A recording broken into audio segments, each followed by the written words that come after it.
WCL এ champion হলো South Africa. ভাই world championship of লেজেন্ডে champion হলো সাউথ আফ্রিকা। এবি ডিভিলিয়ার্সের দল কি দুর্দান্ত অসাধারণ খেললো ভাই। সাউথ আফ্রিকার দল কি দুর্দান্ত, এবং এবি ডিভিলিয়ার্স 60 বলে 120 রান ভাই, 12টা চার 7টা ছক্কা মেরেছে ভাই, কি দুর্দান্ত অসাধারণ খেলেছে ভাই এবি ডিভিলিয়ার্স, মিস্টার 360 ডিগ্রি বলে খ্যাত। সত্যি খুবই অসাধারণ এবং দুর্দান্ত খেলেছে। চলুন ম্যাচ নিয়ে একটু কিছু আলোচনা করি।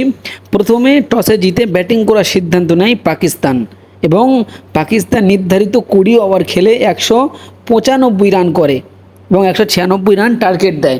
195-96 মানে T20-তে খুবই বড় রান। এটা চেঞ্জ করা কিন্তু খুবই ডিফিকাল্ট, কারণ এটি ফাইনালের মতো ম্যাচে, ফাইনালের মতো লাস্টে ব্যাটিং করা এবং বড় রান চেঞ্জ করা একটি টেনশান পড়ে যায়। সেই জায়গায় এবি ডিভিলিয়ার্স কি দুর্দান্ত অসাধারণ শটগুলো খেললো, সত্যি ভাই খুবই অসাধারণ। এবং হাসি মামলা 14 বলে 18 করে আউট হয়ে যায়। ওই একটি উইকেট ফেলতে পারে পাকিস্তানের বোলাররা, আর কোনো উইকেটকে ফেলতে পারেনি পাকিস্তানের বোলাররা।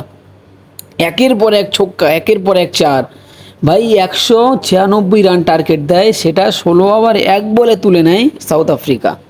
বুঝতে পারছেন কতটা দুর্দান্ত অসাধারণ খেলেছে পাকিস্তান টিম। যেটা 20 ওভারে করেছে সেটা সাউথ আফ্রিকার টিম 16 ওভার 1 বলে করে দিয়েছে। তার মানে বুঝতে পারছেন যে কীরকম দুর্দান্ত খেলা করেছে ওরা। আপনারা যদি খেলাটা দেখেন তাহলে আপনাদের খুবই মজা আসতো, সত্যি বলছি খুবই অসাধারণ খেলেছে এবি ডিভিলিয়ার্স।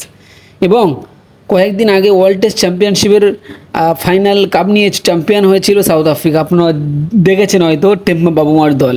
এবং ওয়ার্ল্ড চ্যাম্পিয়নশিপ অফ লেজেন্ডেও চ্যাম্পিয়ন হলো সাউথ আফ্রিকা, এবি ডিভিলিয়ার্সের দল। সত্যি খুবই অসাধারণ দুর্দান্ত, এবং পাকিস্তানকে হারিয়ে 2025-এর ওয়ার্ল্ড চ্যাম্পিয়নশিপ অফ লেজেন্ডে WCL-এ চ্যাম্পিয়ন এবি ডিভিলিয়ার্সের দল সাউথ আফ্রিকা। সত্যি খুবই অসাধারণ। এবং